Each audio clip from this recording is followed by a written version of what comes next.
are 10 strategies that I used to earn $60,000 in my first year of working with no prior IT experience. If you recently graduated from university and are looking to secure your first job in tech, it can be overwhelming to secure a job that is willing to pay you $60,000 in Africa or Asia. In this video, I'm going to show you the 10 strategies that I used to get into tech myself. And I know that you can also use the same strategies, whether you're in Africa or Asia. I am on a mission to connect talent in Africa and Asia with competitive and fulfilling tech jobs that you can do remotely without having to relocate. And so let's get to it.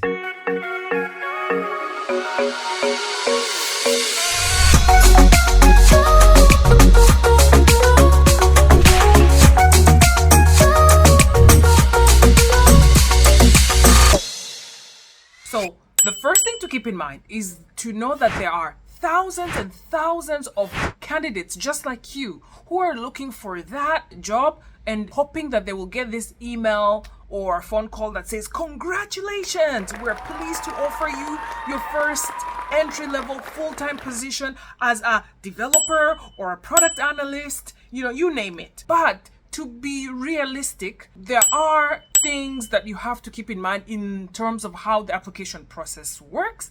And so you want to ensure that you understand that this is a numbers game. From a company's perspective, it's a numbers game. And I want to show you how. So when a company decides to hire for a role, it just doesn't come from nowhere. There's numerous discussions that take place internally, between the IT project director and some of the project owners on his team to identify the projects that they want to deliver at that point or in the next year.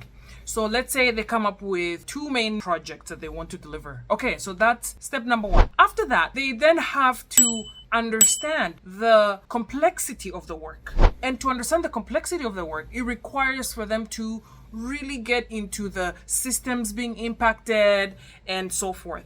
And once they identify the systems impacted, they can be able to tell the specific skill set that they will be looking for when they go to hire. So then that helps them to create skill profile for the person or the people that they're looking to hire to form the team that's going to work on the project. And so, for example, for a developer, they may want somebody who is a tech lead, but with an architect mindset, because they want somebody who's able to solution some of those things up front without having to rely on maybe somebody else who may not be part of the project, which would cause some delay. Once the skill profile has been defined, then that is used to create a job description. That is the job description that will then be posted on a job board or on LinkedIn or even shared, between people who know each other. And that job description is the one that you will probably be seeing and applying to. So it's important that you understand from a company's perspective, there is a reason why they have listed specific responsibilities, specific technical skill set, and the level of experience that they're looking for. So whether it's an entry level, mid level, or somebody who has some senior experience, that is important because it should tell you that there's some level of high expectation that they're putting on the person that they're going to be hiring. For the recruiter, once they have the job description, then they go out and start sourcing the potential candidates. And for them, it's a numbers game because they only have 24 hours in a day. And so they want to ensure that they can maximize the time that it takes for them to close and hire somebody in that role. And so for a role, they usually look at maybe a ratio to say, for every 5 people that I interview, I want to at least secure 1 person. And so with that, it means that the hundreds and hundreds of people that will be applying, the recruiter will be looking to sieve through them to find those top 5 candidates that where they think that there's a high chance that they'll be able to find the right person to take on that job. So it's important for you to know that part of the process because it should help you to position yourself and be among those top 5 people that they're looking to hire. And so how do you do that? There are 10 strategies that I used when I started working in tech to secure that first interview so that I can be part of those top 5 candidates. And those are the things that I want to walk you through here. And I want to ensure that they're practical tips that you can actually go and apply today. And so you should have your paper and pen and get ready to take notes so that you can go and apply, and let me know in the comment section how things go. But I promise you that this will be something that you want to put in practice if you want to really get the results. So first things first, you need to take a step back and assess your strengths. So before you even go out there and apply for a job, you want to make sure you really understand what your strengths are. Because I have spoken to many people where you find that because I studied computer science or I studied data science or I worked here, that they think that whatever description was in their curriculum at the university, that describes their strengths because they took those courses.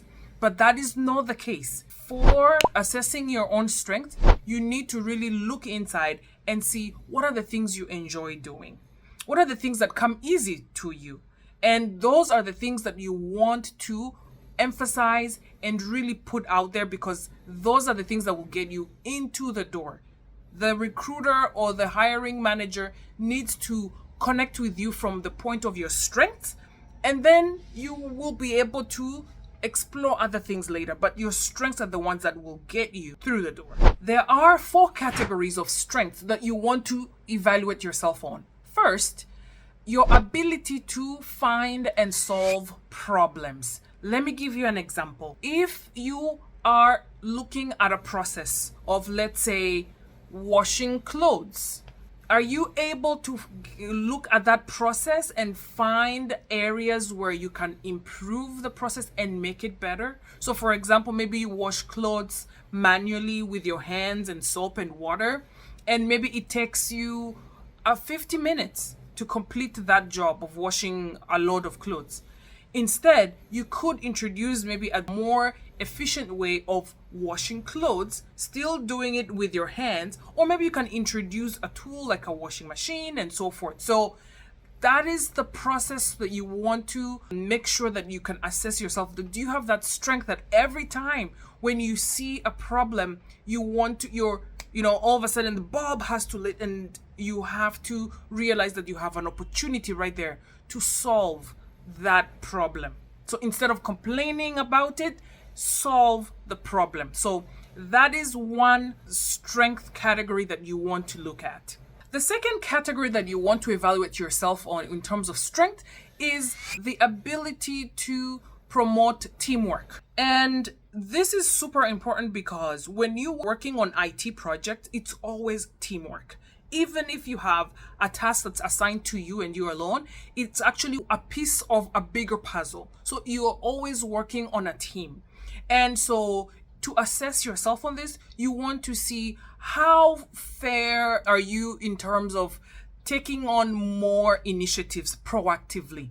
When you are working and you complete what you've been assigned, are you able to, go and ask for more work without waiting for somebody to ask you, right? So trying to fill in that white space with something of value for the project or for the team. And also, the other way that you can assess yourself is looking at the strengths of yourself and evaluating it with your peers. And so asking for feedback, either, from your manager or your peers, is also another way that shows that you are a team player and you want to really do better over time. The third category that you want to assess your strengths on is the ability to gain alignment. What that means is when you're working on a team, you want to ensure that you're able to articulate your thoughts clearly and ensure that everybody or the people that are working on the project are on the same page with your ideas and suggestions.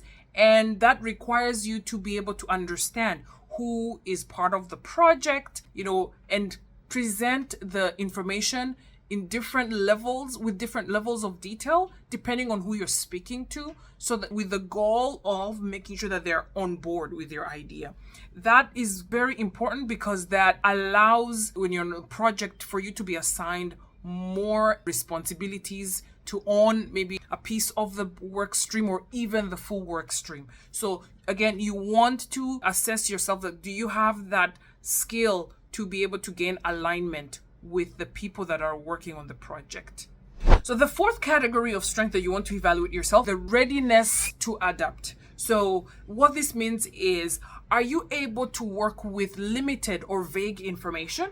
Or are you able to take on multiple projects at the same time? And are you able to identify schedules and negotiate timelines with different people so that you can get the work done? All of this essentially requires a sense of navigating through unknowns. It's like walking in a maze. You take a corner and you turn and you realize, oh, there's a wall here. And instead of getting disappointed or feeling down like it's the end of the world, you want to move back and find where the open path is and continue all the way until you get to the end. And so the readiness to adapt to new environment is critical, because in the tech world, things change all the time. You could find, like, even in a given week, you may find like the things you had started to work on a Monday, and you get to Wednesday, Thursday, already things are changing because of so many different moving pieces that you have no control over. So the ability to readily adapt to those changes essentially puts you in a good position, and it's a strength that you want to highlight. Okay, so now you have assessed your strengths. So the second thing you want to do is to identify a tech domain that you want to explore. So as you might know, there are numerous career paths and even domains across different industries. So if you're working in the tech industry or working in the banking industry or retail industry, all of those industries are using technology in one way or another, but the way the domains are defined or emphasized is very different. If you're in technology, everything tends to be very technical.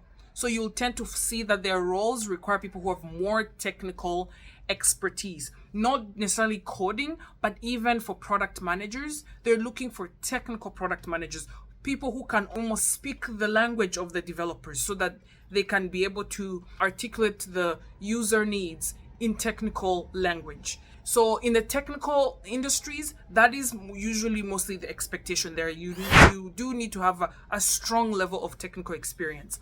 And then there are other industries that really you can still work in tech, but you don't need that level of technical experience. Places like retail and banking and so forth, travel, tourism, agriculture, there's many. And so there you have a broader chance to almost define your own career path, which is super cool. And so don't discount those tech domains or tech industries just because they're not, the big five, like the Facebook, Google, Amazon. You can also work in a local bank. You can work in retail shop or in the mall and still be able to utilize you be in a technical role.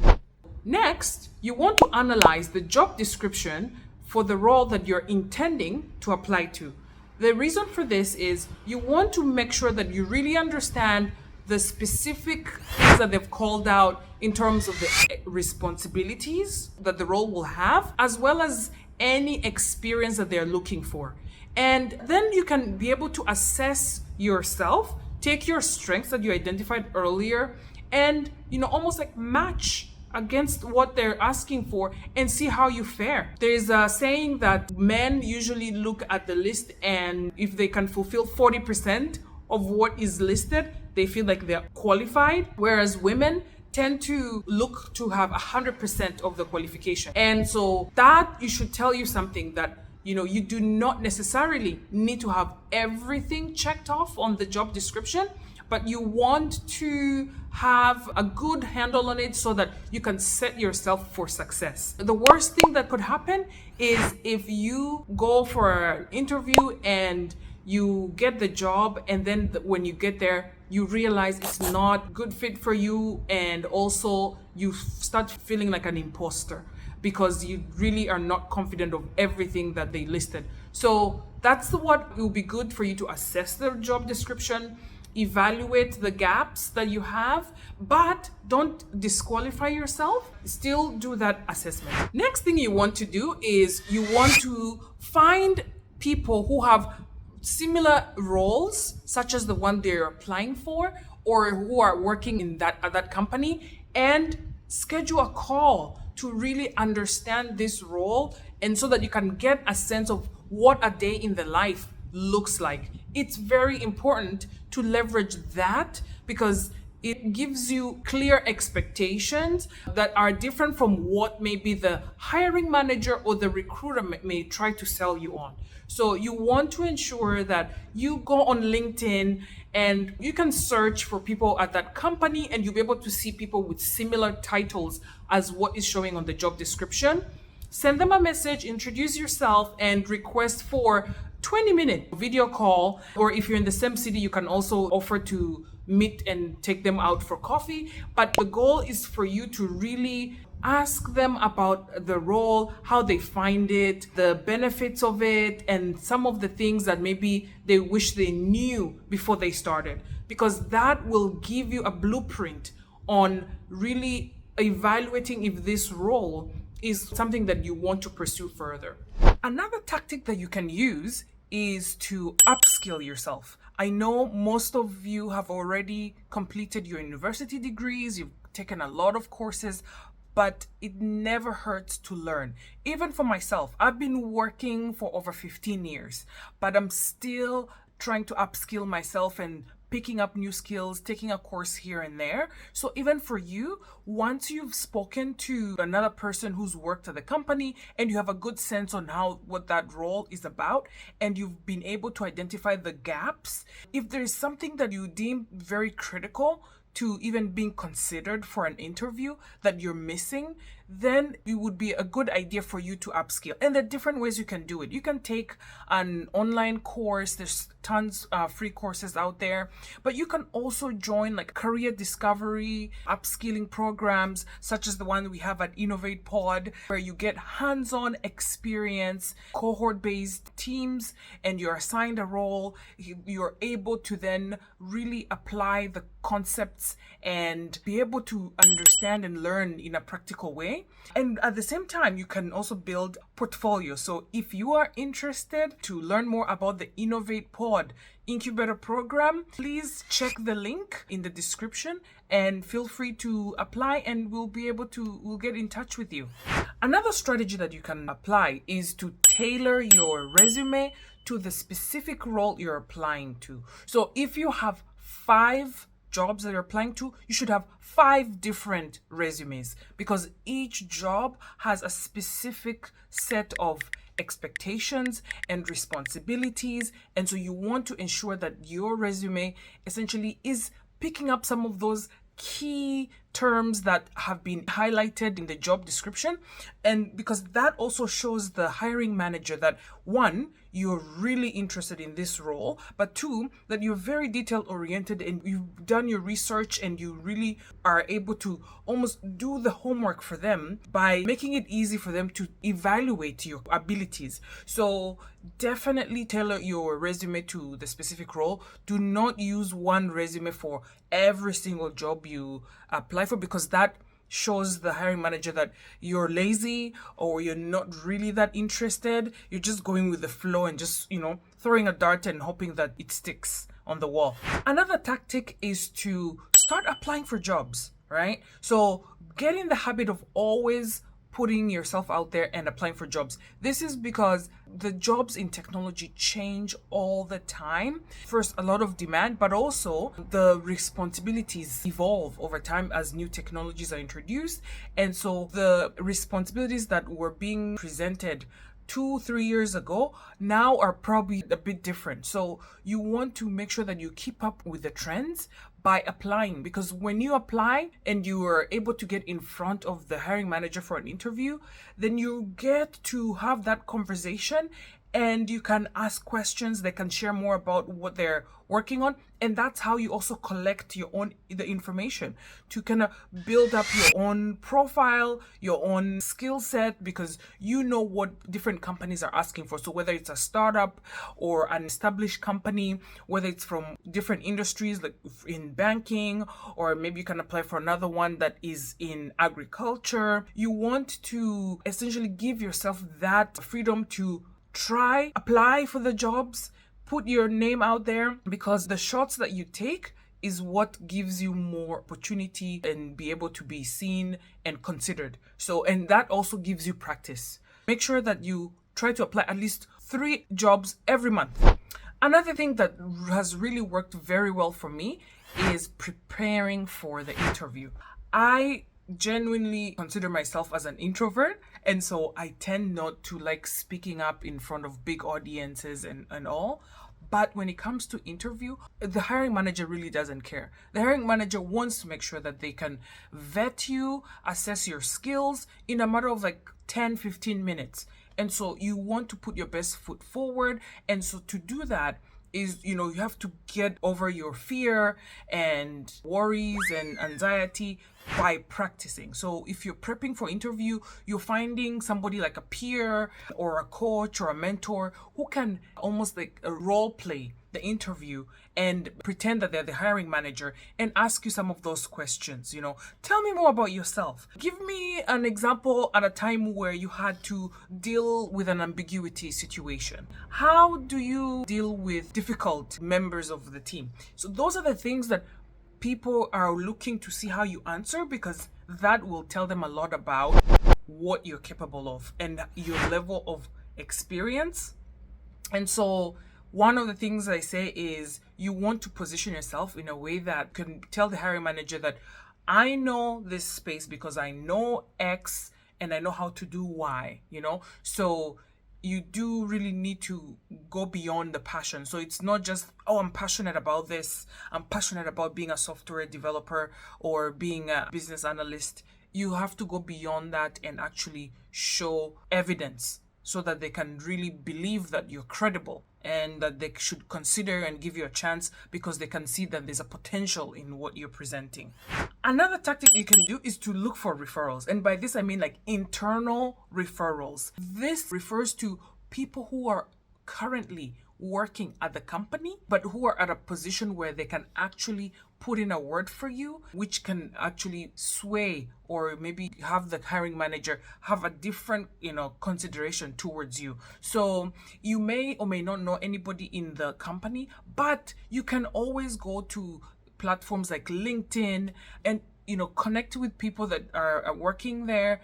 Look at the ones that are 1 or 2 levels above what you're looking for. So if you're looking for a software developer role, you want to look for somebody who's a senior software developer, senior software engineer, or an architect. But those are the people you're looking for. And so introduce yourself and request for a video call. And if you can have that interaction, then you would be able to also request if they can refer you internally. So companies always have referral programs. This is where internal employees can refer a candidate, and once that candidate gets hired, that employee essentially gets almost like a commission. So they get some payout to them for bringing in a great candidate to the company. So they do have incentives to also recommend people, and they don't have to be people that they know, like their relatives and friends. They could also be people that they're just meeting through the different networks that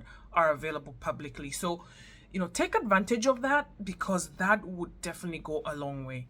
Another tactic is to always follow up after interviews. So if you have gotten to a point where you have been invited for an interview with a hiring manager, I'm sure that there will be information that they share with you regarding the project that they're hiring for. And they'll probably highlight some pain points or problems that they're looking to solve, which is why they're looking to hire somebody such as yourself to help them solve that problem. And so one of the key things that you can do to stand out from the many candidates that they're also interviewing is following up after the interview and not just giving a thank you, because that is definitely a baseline expectation that you should always say thank you for the opportunity to interview. But in addition to that, give them value.